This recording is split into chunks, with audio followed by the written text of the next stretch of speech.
ओम नमः शिवाय। दोस्तों, भगवान शिव के सावन का महीना चल रहा है। हमने श्री शिव महापुराण के प्रथम संहिता विदेश्वर संहिता का श्रवण कर लिया है। आज से हम लोग इसकी दूसरी संहिता अर्थात रुद्र संहिता का श्रवण करेंगे। भोलेनाथ हम सभी भक्तों पर अपना आशीर्वाद बनाए रखे, इसी कामना के साथ दूसरी संहिता आरंभ करते हैं। ओम श्री सांब शिवाय नमः। ओम श्री गणेशाय नमः। श्री शिव महापुराण द्वितीय रुद्र संहिता प्रथम खंड सृष्टि खंड प्रथम अध्याय ऋषियों के प्रश्न के उत्तर में श्री सूत जी द्वारा नारद ब्रह्म संवाद की अवतारणा। जो विश्व की उत्पत्ति, स्थिति और लय आदि के एकमात्र कारण हैं, गिरिराज कुमारी उमा के पति हैं, तत्वज्ञ हैं, जिनकी कीर्ति का कहीं अंत नहीं है, जो माया के आश्रय होकर भी उससे अत्यंत दूर है, जिनका स्वरूप अचिंत्य है, जो बोध स्वरूप हैं तथा निर्विकार हैं, उन भगवान शिव को मैं प्रणाम करता हूँ।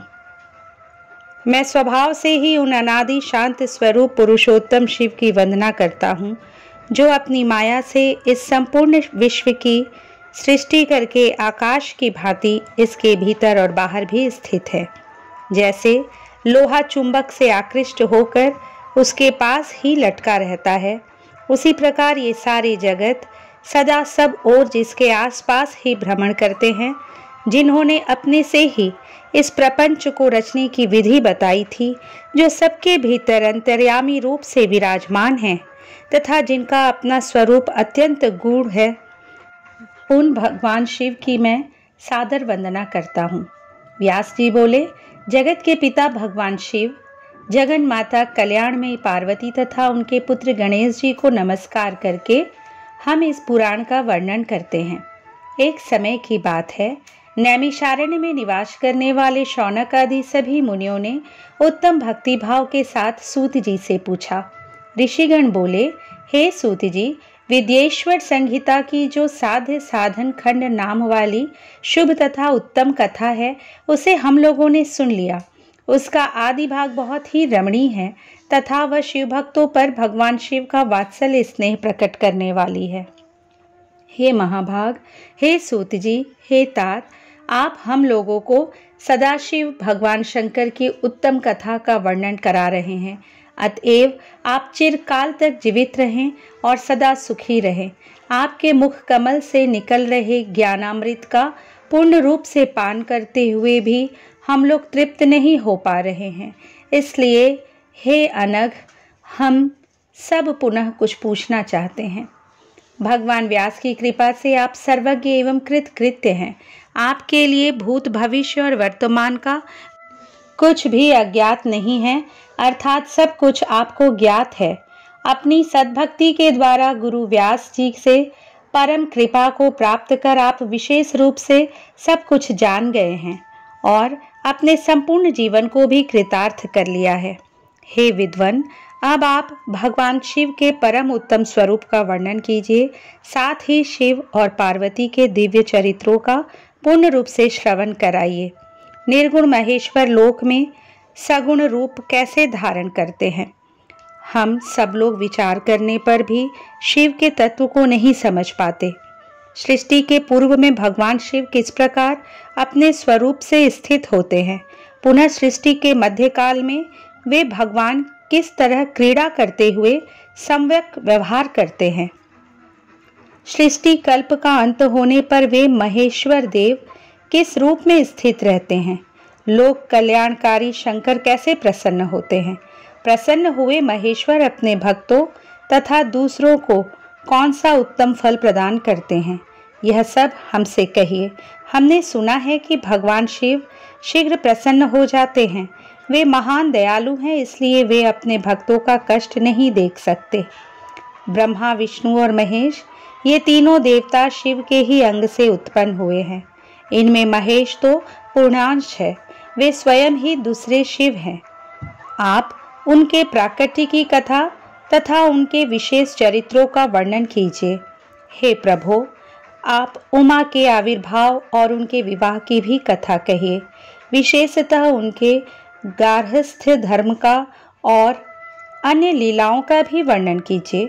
हे निष्पाप सूत जी, ये सब तथा अन्य बातें भी आप बताएं। व्यास जी बोले, उनके ऐसा पूछने पर सूत जी प्रसन्न हो उठे और भगवान शंकर के चरण कमलों का स्मरण करके मुनीश्वरों से कहने लगे। सूत जी बोले, हे मुनीश्वरों, आप लोगों ने बड़ी उत्तम बात पूछी है।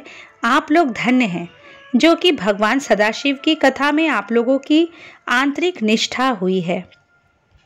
सदाशिव से संबंधित कथा वक्ता, पूछने वाले और सुनने वाले, इन तीनों प्रकार के पुरुषों को गंगा जी के समान पवित्र करती है।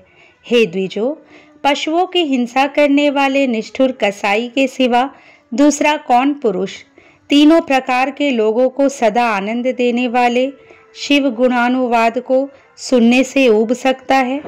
जिनके मन में कोई तृष्णा नहीं है, ऐसे महात्मा पुरुष भगवान शिव के उन गुणों का गान करते हैं, क्योंकि वह संसार रूपी रोग की दवा है, मन तथा कानों को प्रिय लगने वाला है तथा संपूर्ण मनोरथों को देने वाला है। हे ब्राह्मणों, आप लोगों के प्रश्न के अनुसार मैं यथाबुद्धि प्रयत्न पूर्वक शिव लीला का वर्णन करता हूँ। आप लोग आदर पूर्वक सुने। जैसे आप लोग पूछ रहे हैं, उसी प्रकार नारद जी ने शिव रूपी भगवान विष्णु से प्रेरित होकर अपने पिता ब्रह्मा जी से पूछा था। अपने पुत्र नारद का प्रश्न सुनकर शिव भक्त ब्रह्मा जी का चित्त प्रसन्न हो गया और वे उन मुनिश्रेष्ठ को हर्ष प्रदान करते हुए प्रेम पूर्वक भगवान शिव के यश का गान करने लगे। व्यास जी बोले, सूत जी के द्वारा कथित उस वचन को सुनकर वे सभी श्रेष्ठ ब्राह्मण आश्चर्यचकित हो उठे और उन लोगों ने उस विषय को उनसे पूछा। ऋषिगण बोले, हे सूत जी, हे महाभाग, हे शिव भक्तों में श्रेष्ठ, हे महामते, आपके सुंदर वचन को सुनकर हमारे हृदय में कौतूहल हो रहा है। ब्रह्मा और नारद का यह महान सुख देने वाला संवाद कब हुआ था, जिसमें संसार से मुक्ति प्रदान करने वाली शिवलीला वर्णित है? हे तात, प्रेम पूर्वक नारद के द्वारा पूछे गए उन प्रश्नों के अनुसार भगवान शंकर के यश का गुणानुवाद करने वाले ब्रह्मा और नारद के संवाद का वर्णन करें। आत्मज्ञानी उन मुनियों के ऐसे वचन को सुनकर प्रसन्न हुए सूत जी उस ब्रह्मा नारद संवाद के अनुसार कही गई शिव कथा को कहने लगे।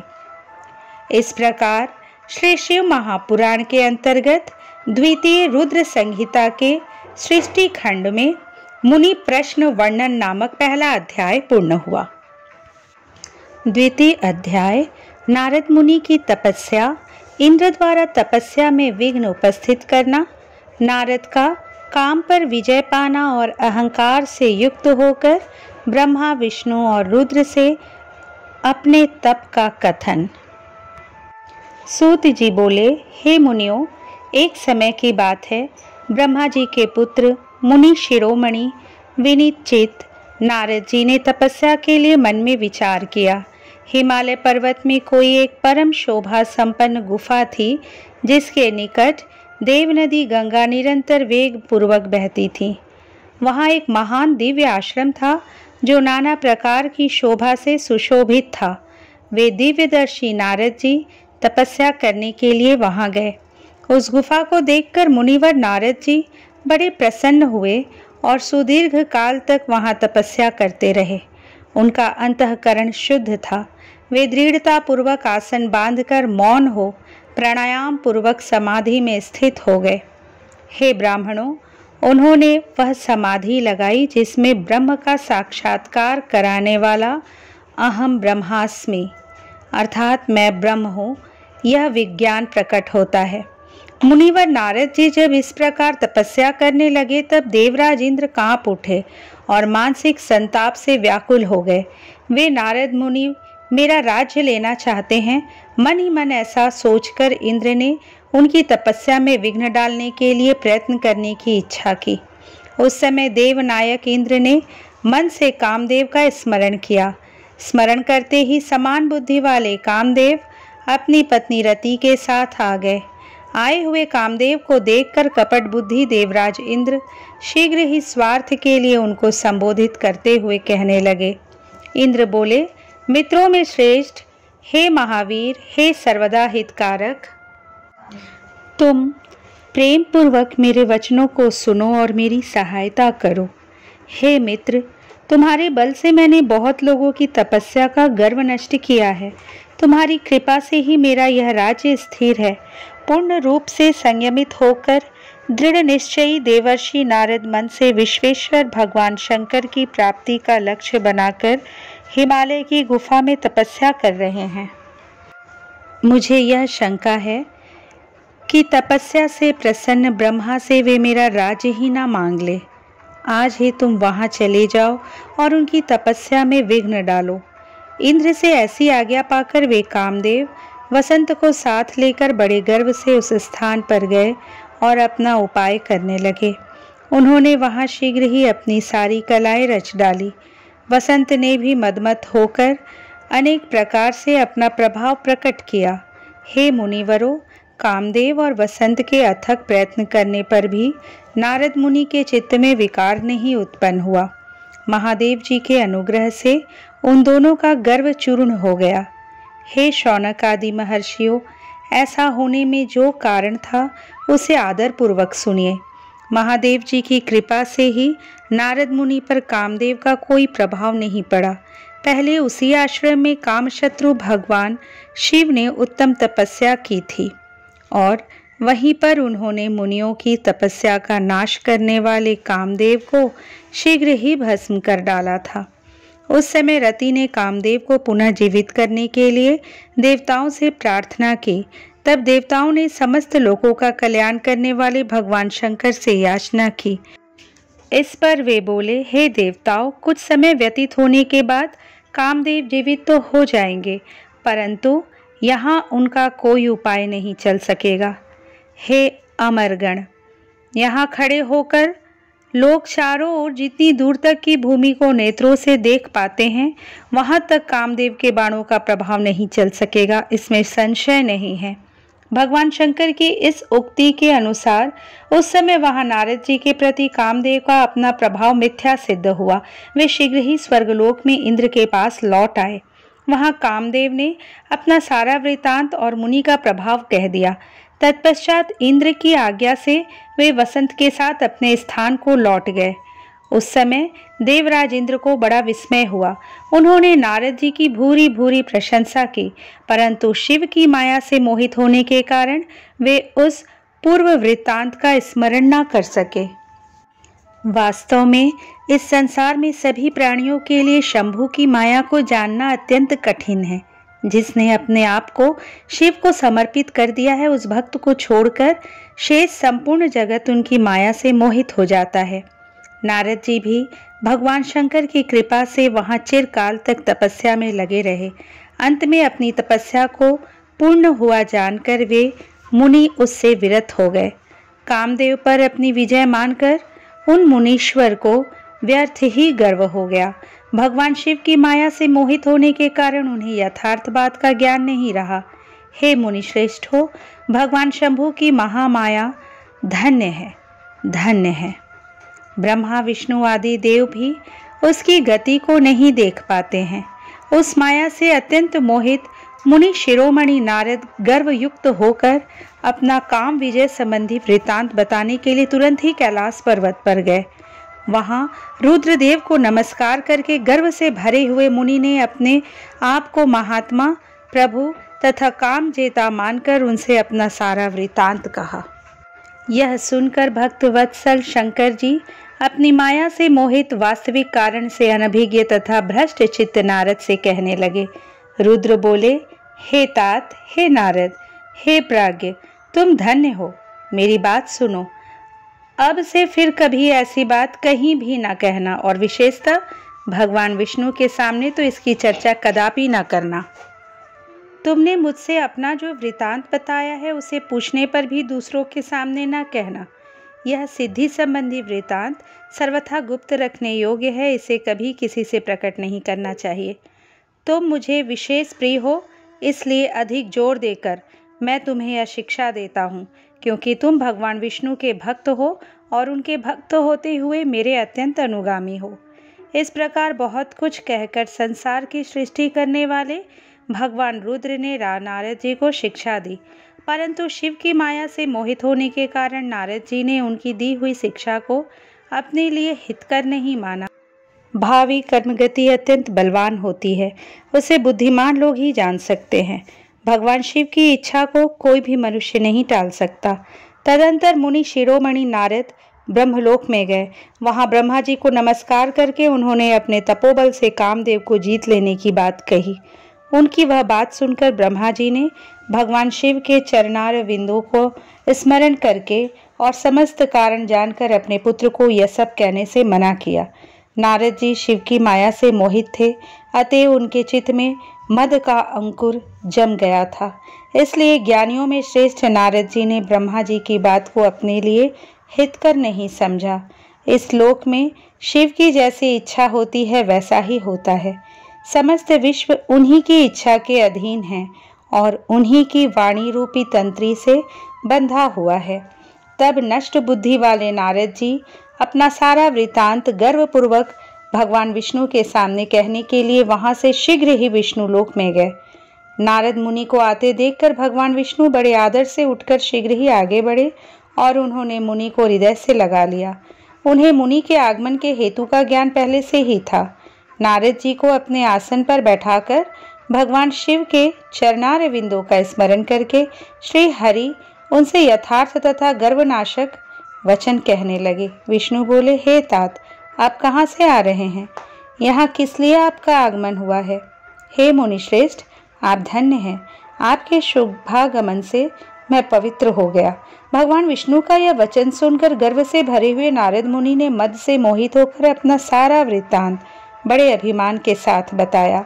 नारद मुनि का वह अहंकार वचन सुनकर मन ही मन शिव के चरणार विंदों का स्मरण कर भगवान विष्णु ने उनके काम विजय के समस्त यथार्थ कारण को पूर्ण रूप से जान लिया। उसके पश्चात शिव के आत्मस्वरूप परम शैव सुबुद्ध भगवान विष्णु भक्ति पूर्वक अपना सिर झुकाकर हाथ जोड़कर परमेश्वर कैलाशपति शंकर की स्तुति करने लगे। विष्णु बोले, हे देवेश्वर, हे महादेव, हे परमेश्वर, आप प्रसन्न हो। हे शिव, आप धन्य हैं और आपको विमोहित करने वाली आपकी माया भी धन्य है। इस प्रकार परमात्मा शिव की स्तुति करके हरि अपने नेत्रों को बंद कर उनके चरण कमलों में ध्यान स्थित होकर चुप हो गए। विश्वपालक हरि शिव के द्वारा जो होना था उसे हृदय से जानकर शिव के आज्ञानुसार मुनि श्रेष्ठ नारद जी से कहने लगे। विष्णु बोले, हे मुनि श्रेष्ठ, आप धन्य हैं। आप तपस्या के भंडार है और आपका हृदय भी बड़ा उदार है। हे मुने, जिसके भीतर भक्ति, ज्ञान और वैराग्य नहीं होते, उसी के मन में समस्त दुखों को देने वाले काम, मोह आदि विकार शीघ्र उत्पन्न होते हैं। आप तो नैष्ठिक ब्रह्मचारी हैं और सदा ज्ञान वैराग्य से युक्त रहते हैं, फिर आप में काम विकार कैसे आ सकता है? आप तो जन्म से निर्विकार तथा शुद्ध बुद्धि वाले हैं। श्री हरि की कही हुई बहुत सी बातें सुनकर मुनि शिरोमणि नारद जी जोर जोर से हंसने लगे और मन ही मन भगवान को प्रणाम करके इस प्रकार कहने लगे। नारद जी बोले, हे स्वामीन, यदि मुझ पर आपकी कृपा है तब कामदेव का मेरे ऊपर क्या प्रभाव हो सकता है? ऐसा कहकर भगवान के चरणों में मस्तक झुकाकर इच्छा अनुसार विचरने वाले नारद मुनि वहां से चले गए। इस प्रकार श्री शिव महापुराण के अंतर्गत द्वितीय रुद्र संहिता के सृष्टि खंड में नारद तपोवर्णन नामक दूसरा अध्याय पूर्ण हुआ। तीसरा अध्याय नारद जी का भगवान विष्णु से उनका रूप मांगना। सूत जी बोले, महर्षियों, नारद जी के चले जाने पर शिव जी की इच्छा से विष्णु भगवान ने एक अद्भुत माया रची। उन्होंने जिस ओर नारद जी जा रहे थे वहां एक सुंदर नगर बना दिया। वह नगर बैकुंठ लोक से भी अधिक रमणीय था। वहां बहुत से विहार स्थल से। उस नगर के राजा का नाम शीलनिधि था। उस राजा की एक बहुत सुंदर कन्या थी।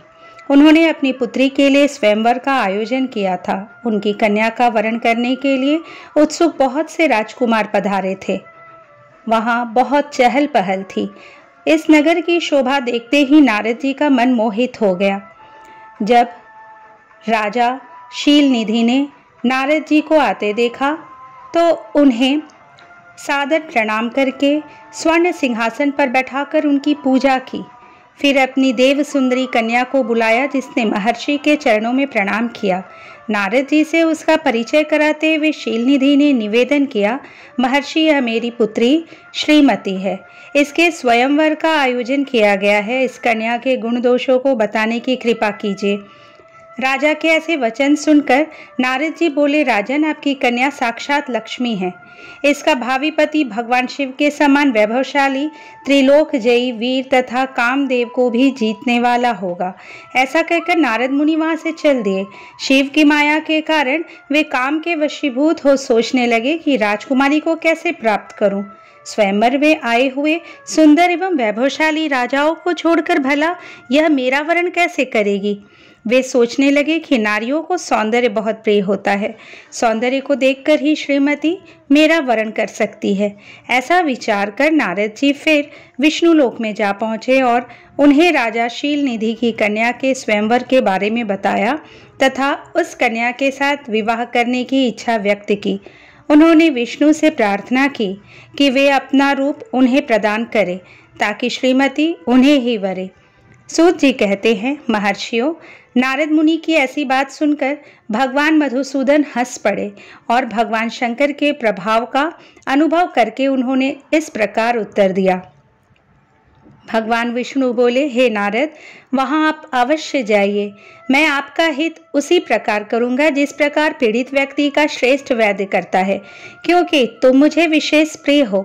ऐसा कहकर भगवान विष्णु ने नारद मुनि को वानर का मुख तथा शेष अंगों को अपना मनोहर रूप प्रदान कर दिया। जब नारद जी अत्यंत प्रसन्न होते हुए अपने को परम सुंदर समझकर शीघ्र स्वयंवर में आ गए और उस राज्य सभा में जा बैठे। उस सभा में रुद्रगण ब्राह्मण के रूप में बैठे हुए थे। नारद जी का वानर रूप केवल कन्या और रुद्रगणों को ही दिखाई दे रहा था। बाकी सबको नारद जी का वास्तविक रूप ही दिखाई दे रहा था। नारद जी मन ही मन प्रसन्न होते हुए श्रीमती की प्रतीक्षा कर रहे थे। हे ऋषियों, वह कन्या हाथ में जयमाला लिए अपनी सखियों के साथ स्वयंवर में आई। उसके हाथों में सोने की सुंदर माला थी। वह शुभ लक्षणा राजकुमारी लक्ष्मी के समान अपूर्व शोभा पा रही थी। नारद मुनि का भगवान विष्णु जैसा शरीर और वानर जैसा मुख देख वह कुपित हो गई और उनकी ओर से दृष्टि हटाकर मनोवांछित वर की तलाश में आगे चली गई। सभा में अपने मनपसंद वर को न पाकर वह उदास हो गई। उसने किसी के भी गले में वरमाला नहीं डाली। तभी भगवान विष्णु राजा की वेशभूषा धारण कर वहां आ पहुंचे। विष्णु जी को देखते ही उस परम सुंदरी ने उनके गले में वरमाला डाल दी। विष्णु जी राजकुमारी को साथ लेकर तुरंत अपने लोक को चले गए। यह देखकर नारद जी विचलित हो गए। तब ब्राह्मणों के रूप में उपस्थित रुद्रगणों ने नारद जी से कहा, हे नारद जी, आप व्यर्थ ही काम से मोहित हो सौंदर्य के बल से राजकुमारी को पाना चाहते हैं। पहले जरा अपना वानर के समान मुख तो देख लीजिए। सूत जी बोले, यह वचन सुनकर नारद जी को बड़ा आश्चर्य हुआ। उन्होंने दर्पण में अपना मुख देखा। वानर के समान मुख को देखकर वे अत्यंत क्रोधित हो उठे तथा दोनों रुद्रगणों को शाप देते हुए बोले, तुमने एक ब्राह्मण का मजाक उड़ाया है, अतः तुम ब्राह्मण कुल में पैदा होकर भी राक्षस बन जाओ। यह सुनकर वे शिवगण कुछ नहीं बोले, बल्कि इसे भगवान शिव की इच्छा मानते हुए उदासीन भाव से अपने स्थान को चले गए और भगवान शिव की स्तुति करने लगे। चौथा अध्याय, नारद जी का भगवान विष्णु को शाप देना। ऋषि बोले, हे सूत जी, रुद्रगणों के चले जाने पर नारद जी ने क्या किया और वे कहाँ गए, इस सब के बारे में भी हमें बताइए। सूत जी बोले, हे ऋषियों, माया से मोहित नारद जी उन दोनों शिवगणों को शाप देकर भी मोहवश कुछ जान न सके। तत्पश्चात क्रोधित होते हुए तालाब के पास पहुंचे और वहां जल में पुनः अपनी परछाई देखी तो उन्हें फिर वानर जैसी आकृति दिखाई दी। उसे देखकर नारद जी को और अधिक क्रोध चढ़ाया। वे सीधे विष्णु लोक की ओर चल दिए। वहां पहुंचकर भगवान विष्णु से वे बोले, हे हरि, तुम बड़े दुष्ट हो। अपने कपट से विश्व को मोहने वाले तुम दूसरों को सुखी होता नहीं देख सकते। तभी तो तुमने सागर मंथन के समय मोहिनी का रूप धारण कर दैत्यों से अमृत का कलश छीन लिया था। उन्हें अमृत की जगह मदिरा पिलाकर पागल बना दिया था। यदि उस समय भगवान शंकर दया करके विष को न पीते तो तुम्हारा सारा कपट प्रकट हो जाता। तुम्हें कपट पुण्य चाले अधिक प्रिय है। भगवान महादेव जी ने ब्राह्मणों को सर्वोपरि बताया है। आज तुम्हें मैं ऐसी सीख दूंगा जिससे तुम फिर कभी कहीं भी ऐसा कार्य नहीं कर सकोगे। अब तक तुम्हारा किसी शक्तिशाली मनुष्य से पाला नहीं पड़ा है, इसलिए तुम निडर बने हुए हो, परंतु अब तुम्हें तुम्हारी करनी का पूरा फल मिलेगा। माया मोहित नारद जी क्रोध से खिन्न थे। वे भगवान विष्णु को शाप देते हुए बोले, विष्णु, तुमने स्त्री के लिए मुझे व्याकुल किया है, तुम सभी को मोह में डालते हो। तुमने राजा का रूप धारण करके मुझे छला था, इसलिए मैं तुम्हें शाप देता हूँ कि तुम्हारे जिस रूप ने कपट पूर्वक मुझे छला है, तुम्हें वही रूप मिले। तुम राजा होगे और इसी तरह का स्त्री का वियोग भोगोगे जिस तरह मैं भोग रहा हूँ। तुमने जिन वानरों के समान मेरी आकृति बना दी है, वही वानर तुम्हारी सहायता करेंगे। तुम दूसरों को स्त्री वियोग का दुख देते हो, इसलिए तुम्हें भी यही दुख भोगना पड़ेगा। तुम्हारी स्थिति अज्ञान से मोहित मनुष्य जैसी हो जाएगी। अज्ञान से मोहित नारद जी का शाप विष्णु भगवान ने स्वीकार कर लिया। तत्पश्चात उन्होंने महालीला करने वाली मोहिनी माया को समाप्त कर दिया। माया के जाते ही नारद जी का खोया हुआ ज्ञान लौट आया और उनकी बुद्धि पहले की तरह हो गई। उनकी सारी व्याकुलता चली गई तथा मन में आश्चर्य उत्पन्न हो गया।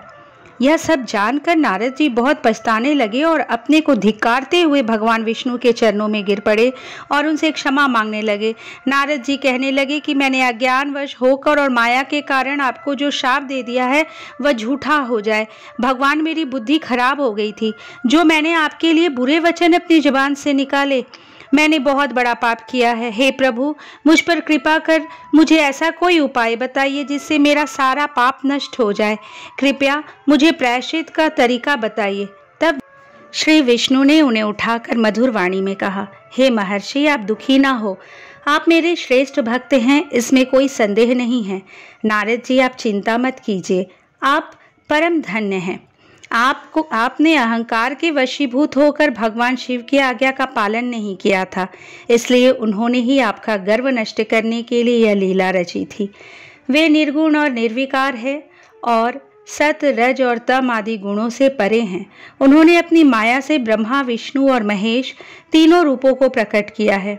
निर्गुण अवस्था में उन्हीं का नाम शिव है।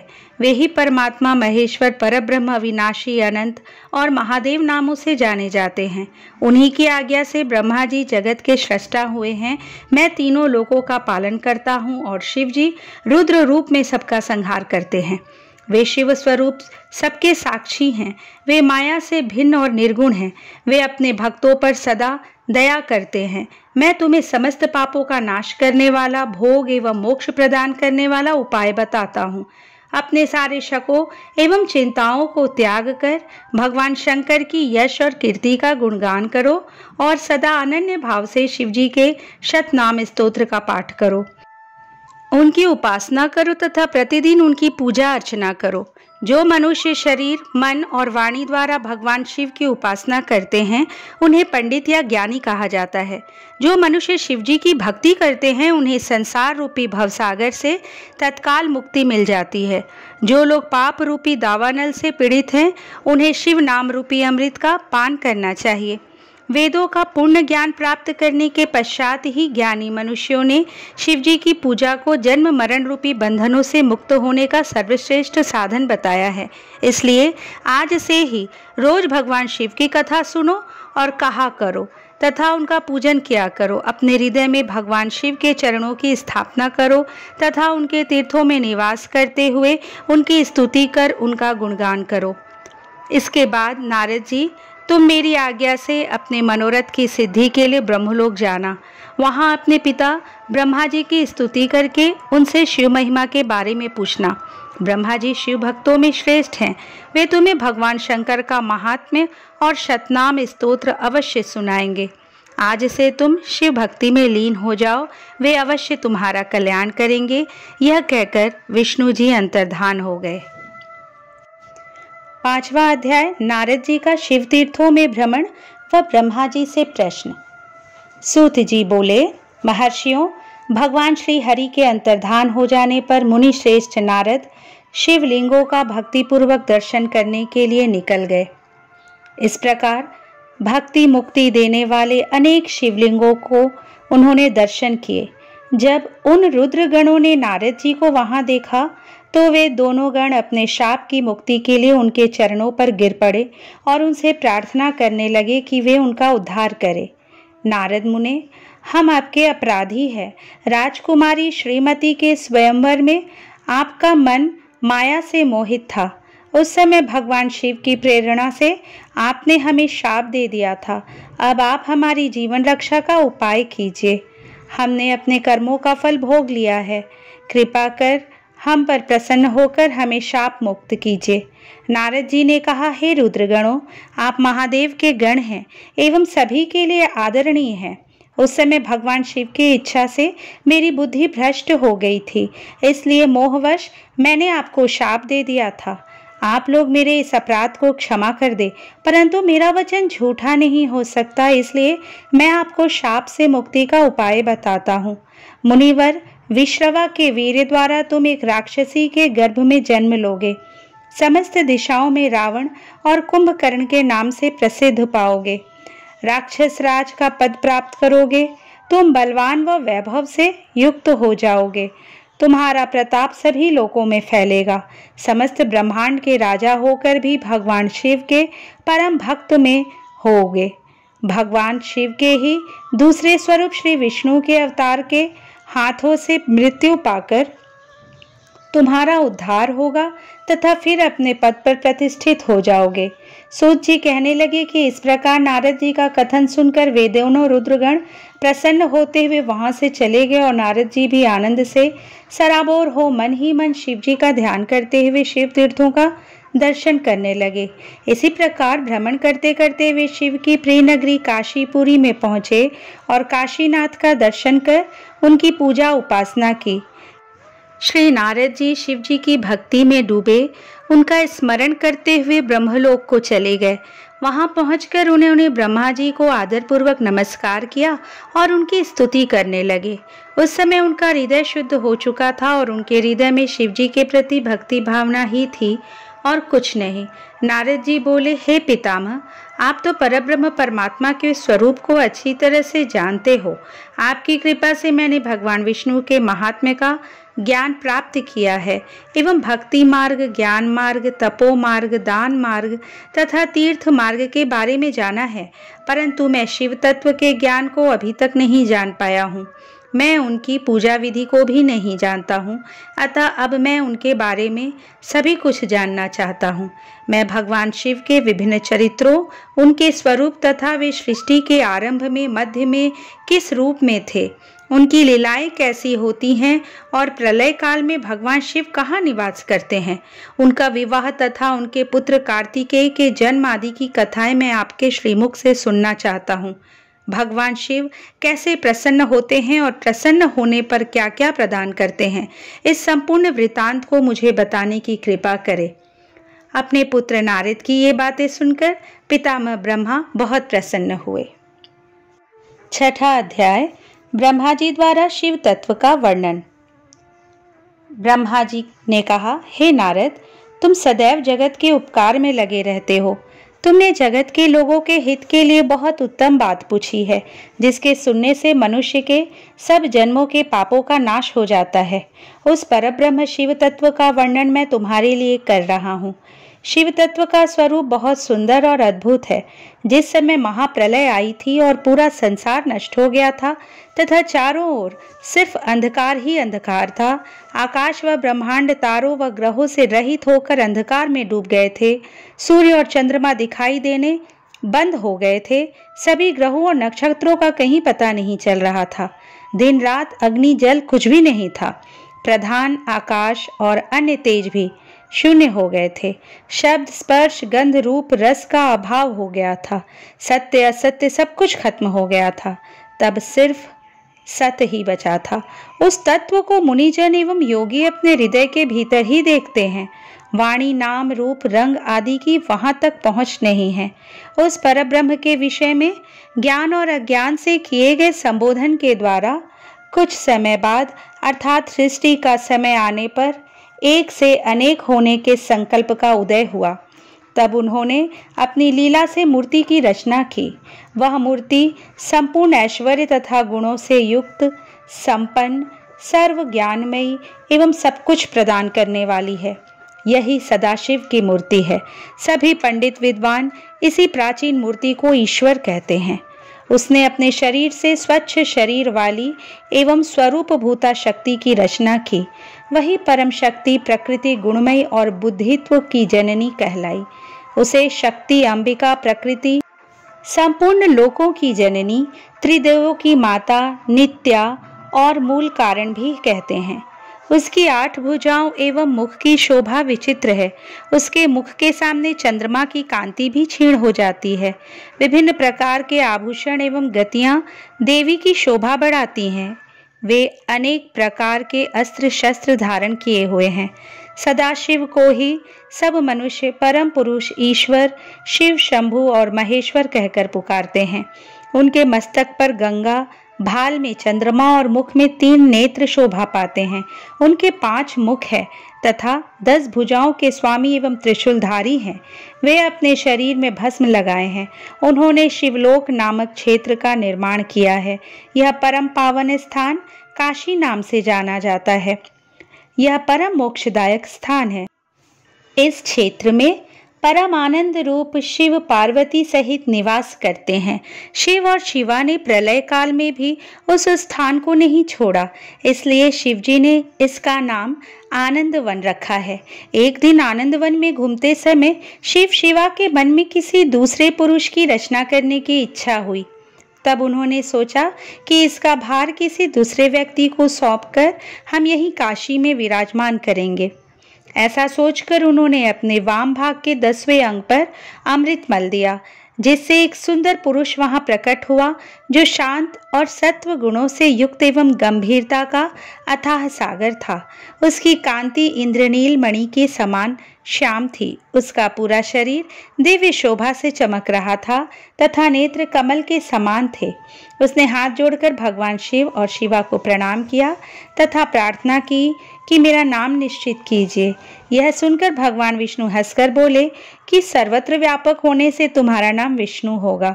तुम भक्तों को सुख देने वाले होगे। तुम यहीं स्थिर रहकर तप करो, वही सभी कार्यों का साधन है। ऐसा कहकर शिवजी ने उन्हें ज्ञान प्रदान किया तथा वहां से अंतर्धान हो गए। तब विष्णु जी ने 12 वर्ष तक वहां दिव्य तप किया। तपस्या के कारण उनके शरीर से अनेक जलधाराएं निकलने लगी।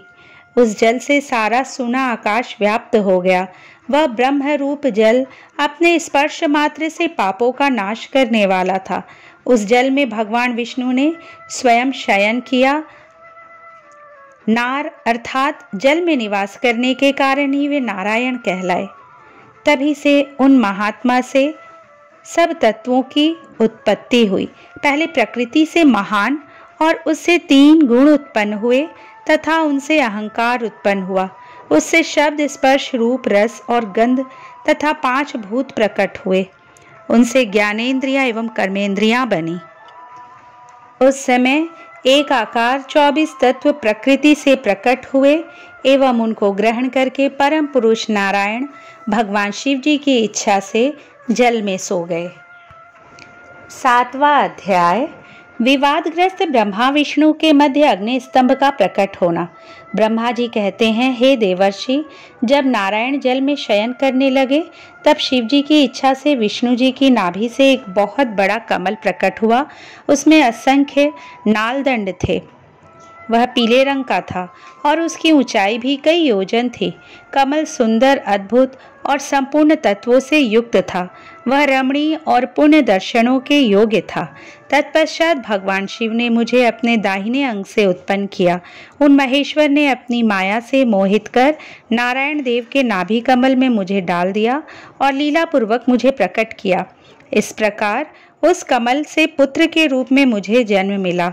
मेरे 4 मुख लाल मस्तक पर त्रिपुंड धारण किए हुए थे। भगवान शिव की माया से मोहित होने के कारण मेरी ज्ञान शक्ति बहुत दुर्लभ हो गई थी और मुझे कमल के अतिरिक्त और कुछ भी दिखाई नहीं दे रहा था। मैं कौन हूँ, कहाँ से आया हूँ, मेरा कार्य क्या है, मैं किसका पुत्र हूँ, किसने मेरा निर्माण किया है, कुछ इसी प्रकार के प्रश्नों ने मुझे परेशानी में डाल दिया था। कुछ क्षण बाद मुझे बुद्धि प्राप्त हुई और मुझे लगा कि इसका पता लगाना बहुत सरल है। इस कमल का उद्गम स्थान इस जल में नीचे की ओर है और इसके नीचे मैं उस पुरुष को पा सकूंगा जिसने मुझे प्रकट किया है। यह सोचकर एक नाल को पकड़कर मैं 100 वर्षों तक नीचे की ओर उतरता रहा, परंतु फिर भी मैंने कमल की जड़ को नहीं पाया, इसलिए मैं पुनः ऊपर की ओर बढ़ने लगा। बहुत ऊपर जाने पर भी कमल कोश को नहीं पा सका। तब मैं और अधिक परेशान हो गया। उसी समय भगवान शिव की इच्छा से मंगलमयी आकाशवाणी प्रकट हुई। उस वाणी ने कहा, तपस्या करो। उस आकाशवाणी को सुनकर अपने पिता का दर्शन करने हेतु मैंने तपस्या करना आरंभ कर दिया और 12 वर्ष तक घोर तपस्या की। तब 4 भुजाधारी सुंदर नेत्रों से शोभित भगवान विष्णु प्रकट हुए। उन्होंने हाथों में शंख, चक्र, गदा और पद्म धारण कर रखे थे। उनका शरीर श्याम कांति से सुशोभित था। उनके मस्तक पर मुकुट विराजमान था तथा उन्होंने पीतांबर वस्त्र और बहुत से आभूषण धारण किए हुए थे। वे करोड़ों कामदेव के समान मनोहर दिखाई दे रहे थे और सांवली व सुनहरी आभा से शोभित थे। उन्हें वहां देखकर मुझे बहुत हर्ष व आश्चर्य हुआ। भगवान शिव की लीला से हम दोनों में विवाद छिड़ गया कि हम में बड़ा कौन है। उसी समय हम दोनों के बीच एक ज्योतिर्मय लिंग प्रकट हो गया। हमने उसका पता लगाने का निश्चय किया। मैंने ऊपर की ओर और विष्णु जी ने नीचे की ओर उस स्तंभ के आरंभ और अंत का पता लगाने के लिए चलना आरंभ किया, परंतु हम दोनों को उस स्तंभ का कोई और छोर नहीं मिला। थक कर हम दोनों अपने उस स्थान पर आ गए। हम दोनों ही शिव जी की माया से मोहित थे। श्री हरि ने सभी ओर से परमेश्वर शिव को प्रणाम किया। ध्यान करने पर भी हमें कुछ ज्ञात न हो सका। तब मैंने और श्रीहरि ने अपने मन को शुद्ध करते हुए अग्नि स्तंभ को प्रणाम किया। हम दोनों कहने लगे, महाप्रभु, हम आपके स्वरूप को नहीं जानते। आप जो भी हैं, हम आपको नमस्कार करते हैं। आप शीघ्र ही हमें अपने असली रूप के दर्शन दें। इस प्रकार हम दोनों अपने अहंकार को भूलकर भगवान शिव को नमस्कार करने लगे। ऐसा करते हुए 100 वर्ष बीत गए। 8वां अध्याय, ब्रह्मा विष्णु को भगवान शिव के दर्शन। ब्रह्मा जी बोले, मुनि श्रेष्ठ नारद, हम दोनों देवता घमंड को भूलकर निरंतर भगवान शिव का स्मरण करने लगे। हमारे मन में ज्योतिर्लिंग के रूप में प्रकट परमेश्वर के वास्तविक रूप का दर्शन करने की इच्छा और प्रबल हो गई। शिव शंकर गरीबों के प्रतिपालक, अहंकारियों के गर्व को चूर करने वाले तथा सबके अविनाशी प्रभु हैं। वे हम पर दया करते हुए हमारी उपासना से प्रसन्न हो गए। उस समय वहाँ उन सुर श्रेष्ठ से ओम नाद स्पष्ट रूप से सुनाई देता था। उस नाद के विषय में मैं और विष्णु जी दोनों यही सोच रहे थे कि यह कहाँ से सुनाई पड़ रहा है। उन्होंने लिंग के दक्षिण भाग में सनातन आदि वर्ण अकार का दर्शन किया, उत्तर भाग में उकार का, मध्य भाग में मकार का और अंत में ओम नाद का साक्षात दर्शन एवं अनुभव किया। दक्षिण भाग में प्रकट हुए आकार का सूर्यमंडल के समान तेजोमय रूप देखकर जब उन्होंने उत्तर भाग में देखा तो वह अग्नि के समान दीप्तिशाली दिखाई दिया। तत्पश्चात ओम को देखा जो सूर्य और चंद्र मंडल की भांति स्थित थे, जिनके शुरू एवं अंत का कुछ पता नहीं था तथा सत्य, आनंद और अमृत स्वरूप परब्रह्म परायण ही दृष्टिगोचर हो रहा था। परंतु यह कहाँ से प्रकट हुआ है? इस अग्नि स्तंभ की उत्पत्ति कहाँ से हुई है? यह श्रीहरि सोचने लगे तथा इसकी परीक्षा लेने के संबंध में विचार करने लगे। तब श्रीहरि ने भगवान शिव का चिंतन करते हुए वेद और शब्द के आवेश से युक्त हो अनुपम अग्नि स्तंभ के नीचे जाने का निर्णय लिया। मैं और विष्णु जी विश्वात्मा शिव का चिंतन कर रहे थे, तभी वहां एक ऋषि प्रकट हुए। उन्हीं ऋषि के द्वारा परमेश्वर विष्णु ने जाना कि इस शब्द ब्रह्ममय शरीर वाले परमलिंग के रूप में साक्षात पर ब्रह्म स्वरूप महादेव जी प्रकट हुए हैं। ये चिंता रहित रुद्र हैं। पर ब्रह्म परमात्मा शिव का वाचक प्रणव ही है। वह एक सत्य परम कारण आनंद अकृत परात्पर और परब्रह्म है। प्रणव के पहले अक्षर अकार से जगत के बीजभूत अर्थात ब्रह्मा जी का बोध होता है। दूसरे अक्षर उकार से सभी के कारण श्री हरि विष्णु का बोध होता है। तीसरा अक्षर मकार से भगवान शिव का ज्ञान होता है। अकार सृष्टिकर्ता, उकार मोह में डालने वाला और मकार नित्य अनुग्रह करने वाला है। मकार अर्थात भगवान शिव बीजी अर्थात बीज के स्वामी हैं, तो अकार अर्थात ब्रह्मा जी बीज हैं। उकार अर्थात विष्णु जी योनि है। महेश्वर बीजी बीज और योनि है। इन सभी को नाद कहा गया है। बीजी अपने बीज को अनेक रूपों में विभक्त करते हैं। बीजी भगवान शिव के लिंग से उकार रूप योनि में स्थापित होकर चारों तरफ ऊपर की ओर बढ़ने लगा। वह दिव्य अंड कई वर्षों तक जल में रहा। हजारों वर्ष के बाद भगवान शिव ने इस अंड को 2 भागों में विभक्त कर दिया। तब इसके 2 भागों में से पहला सुवर्णमय कपाल ऊपर की ओर स्थित हो गया, जिससे स्वर्गलोक उत्पन्न हुआ तथा कपाल के नीचे के भाग से 5 तत्वों वाली पृथ्वी प्रकट हुई। उस अंड से चतुर्मुख ब्रह्मा उत्पन्न हुए, जो समस्त लोकों के सृष्टा है। भगवान महेश्वर ही अ, उ व म त्रिविध रूपों में वर्णित है, इसलिए ज्योतिर्लिंग स्वरूप सदाशिव को ओम कहा गया है। इसकी सिद्धि यजुर्वेद में भी होती है।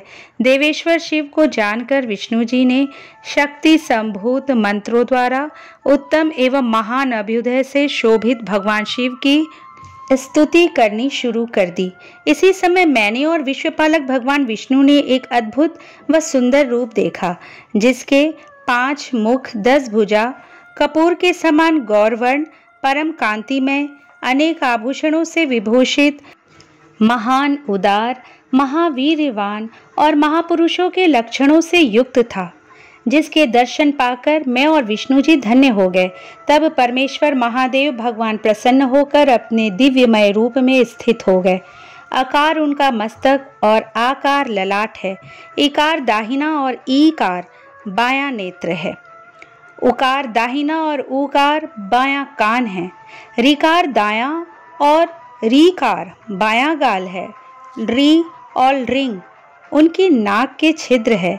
एकार और ऐकार उनके दोनों होंठ है। ओकार और औकार उनकी दोनों दंत पंक्तियां हैं। अंग और आहा देवाधिदेव शिव के तालु है। क आदि 5 अक्षर उनके दाहिने 5 हाथ है और च आदि बाएं 5 हाथ है। त और ट से शुरू 5 अक्षर उनके पैर है। पकार पेट है। फकार दाहिना और बकार बायां पार्श्व भाग है। भकार कंधा, मकार हृदय है। हकार नाभि है। य से दंत स तक के 7 अक्षर 7 धातुएं हैं, जिनसे भगवान शिव का शरीर बना है। इस प्रकार भगवान महादेव व भगवती उमा के दर्शन कर हम दोनों कृतार्थ हो गए। हमने उनके चरणों में प्रणाम किया। तब हमें 5 कलाओं से युक्त ओंकार जनित मंत्र का साक्षात्कार हुआ। तत्पश्चात महादेव जी ओं तत्वमसि महावाक्य दृष्टिगोचर हुआ, जो परम उत्तम मंत्र रूप है। इसके बाद धर्म और अर्थ का साधक बुद्धि स्वरूप 24 अक्षरी गायत्री मंत्र प्रकट हुआ, जो पुरुषार्थ रूपी फल देने वाला है। तत्पश्चात महामृत्युंजय मंत्र, फिर पंचाक्षर मंत्र तथा दक्षिणामूर्ति व चिंतामणि का साक्षात्कार हुआ। इन 5 मंत्रों को विष्णु भगवान ने ग्रहण कर जपना आरंभ किया। ईशों के मुकुटमणि ईशान है, जो पुरातत्व पुरुष हैं, हृदय को प्रिय लगने वाले, जिनके चरण सुंदर है, जो सांप को आभूषण के रूप में धारण करते हैं, जिनके पैर व नेत्र सभी ओर है, जो मुझ ब्रह्मा के अधिपति, कल्याणकारी तथा सृष्टि पालन एवं संहार करने वाले हैं। उन वरदायक शिव की मेरे साथ भगवान विष्णु ने प्रिय वचनों द्वारा संतुष्ट चित्त से स्तुति की। 9वां अध्याय देवी उमा एवं भगवान शिव का प्राकट्य एवं उपदेश देना। ब्रह्मा जी बोले, नारद, भगवान विष्णु द्वारा की गई अपनी स्तुति सुनकर कल्याणमय शिव बहुत प्रसन्न हुए और देवी उमा सहित वहां प्रकट हो गए। भगवान शिव के 5 मुख थे और हर मुख में 3-3 नेत्र थे। मस्तक में चंद्रमा, सिर पर जटा तथा संपूर्ण अंगों में विभूति लगा रखी थी। 10 भुजा वाले गले में नीलकंठ आभूषणों से विभूषित और माथे पर भस्म का त्रिपुंड लगाए थे। उनका यह रूप मन को मोहित करने वाला और परम आनंदमयी था। महादेव जी के साथ भगवती उमा ने भी हमें दर्शन दिए। उनको देखकर मैंने और विष्णु जी ने पुनः उनकी स्तुति करनी शुरू कर दी। तब पापों का नाश करने वाले तथा अपने भक्तों पर सदा कृपा दृष्टि रखने वाले महेश्वर ने मुझे और भगवान विष्णु को श्वास से वेद का उपदेश दिया। तत्पश्चात उन्होंने हमें गुप्त ज्ञान प्रदान किया। वेद का ज्ञान प्राप्त कर कृतार्थ हुए विष्णु जी और मैंने भगवान शिव और देवी के सामने अपने दोनों हाथ जोड़कर नमस्कार किया तथा प्रार्थना की। विष्णु जी ने पूछा, हे देव, आप किस प्रकार प्रसन्न होते हैं तथा किस प्रकार आपकी पूजा और ध्यान करना चाहिए? कृपया कर हमें इसके बारे में बताएं तथा सदुपदेश देकर धन्य करें। ब्रह्मा जी कहते हैं, नारद, इस प्रकार श्री हरि की यह बात सुनकर अत्यंत प्रसन्न हुए कृपा निधान शिव ने प्रीति पूर्वक यह बात की। श्री शिव बोले, मैं तुम दोनों की भक्ति से बहुत प्रसन्न हूँ। मेरे इसी रूप का पूजन व चिंतन करना चाहिए। तुम दोनों महाबली हो। मेरे दाएं बाएं अंगों से तुम प्रकट हुए हो। लोकपिता ब्रह्मा मेरे दाहिने पार्श्व से और पालनहार विष्णु मेरे बाएं पार्श्व से प्रकट हुए हो। मैं तुम पर भली भांति प्रसन्न हूँ और तुम्हें मनोवांछित फल देता हूँ। तुम दोनों की भक्ति सुदृढ़ हो। मेरी आज्ञा का पालन करते हुए ब्रह्मा जी आप जगत की रचना करें तथा भक्त विष्णु जी आप इस जगत का पालन करें। भगवान विष्णु बोले, प्रभु, यदि आपके हृदय में हमारी भक्ति से प्रीति उत्पन्न हुई है और आप हम पर प्रसन्न होकर हमें वर देना चाहते हैं, तो हम यही वर मांगते हैं कि हमारे हृदय में सदैव आपकी अनन्य एवं अविचल भक्ति बनी रहे। ब्रह्मा जी बोले, नारद, विष्णु जी की यह बात सुनकर भगवान शंकर प्रसन्न हुए। तब हमने दोनों हाथ जोड़कर उन्हें प्रणाम किया। शिव जी कहते हैं, मैं सृष्टि, पालन और संहार का कर्ता हूँ। मेरा स्वरूप सगुण और निर्गुण है। मैं ही सच्चिदानंद निर्विकार परब्रह्म और परमात्मा हूँ। सृष्टि की रचना, रक्षा और प्रलय रूप गुणों के कारण मैं ही ब्रह्मा, विष्णु और रुद्र नाम धारण कर तीनों रूपों में विभक्त हुआ हूँ। मैं भक्त वत्सल हूँ और भक्तों की प्रार्थना को सदैव पूरी करता हूँ। मेरे इसी अंश से रुद्र की उत्पत्ति होगी। पूजा की विधि विधान की दृष्टि से हमें कोई अंतर नहीं होगा। विष्णु, ब्रह्मा और रुद्र तीनों एक रूप होंगे। इनमें भेद नहीं है। इनमें जो भेद मानेगा वह घोर नरक को भोगेगा। मेरा शिव रूप सनातन है तथा सभी का मूलभूत रूप है। यह सत्य, ज्ञान एवं अनंत ब्रह्म है। ऐसा जानकर मेरा यथार्थ स्वरूप का दर्शन करना चाहिए।